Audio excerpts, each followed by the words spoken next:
Let us make butter at home with just one ingredient in no time. You will never ever buy butter after using this recipe.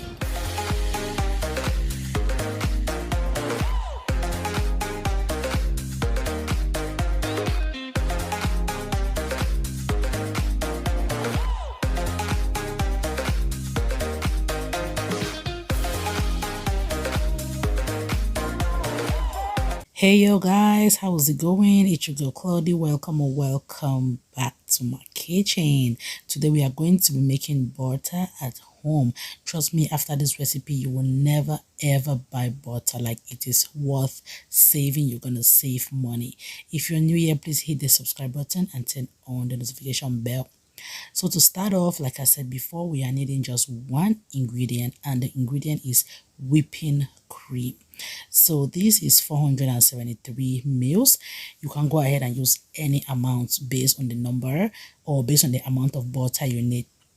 Like two of these measurements give me about 3 to 4 sticks of butter. Yeah, about 3 to 4 sticks of butter. Just imagine how much that butter would have cost, like in the grocery store. So now I'll just pour in the whipping cream inside my bowl here, and I'll go ahead to start whipping and creaming it until it clumps up together. This is the first stage of whipping, which is called whipped cream, where you usually use it to make your ice cream or frosting.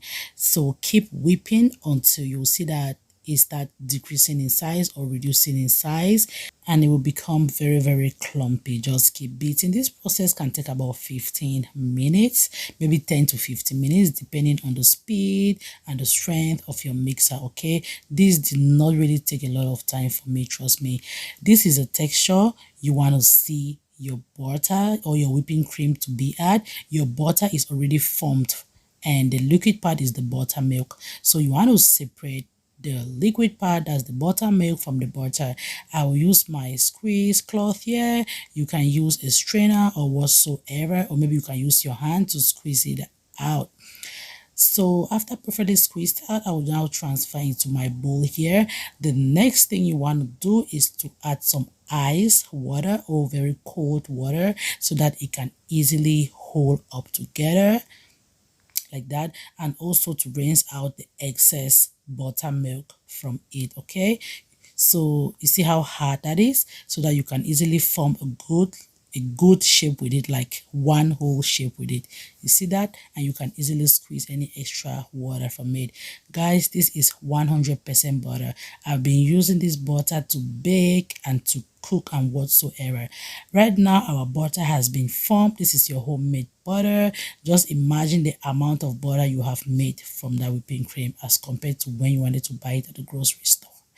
And so guys, when whipping the cream, if you wanted it to be salted butter, you could have added in like half teaspoon of salt, but mine, I wanted my own salted, so that's why I did not add in salt. So now your butter is now formed. I shaped everything perfectly, and you see that is butter. Butter, you cannot believe it, just one ingredient, and right there is the buttermilk. You can use the buttermilk to bake. So guys, I hope you get to try this recipe. You're gonna save some money, and this one is way better than like the in-store because you know what comes in. You see that? In fact, when I made this butter, I used it the next day to bake my cake, and it was just finished. And guys, thank you so much for watching, and to meet again in my next video. Bye for now and stay safe. I love you all.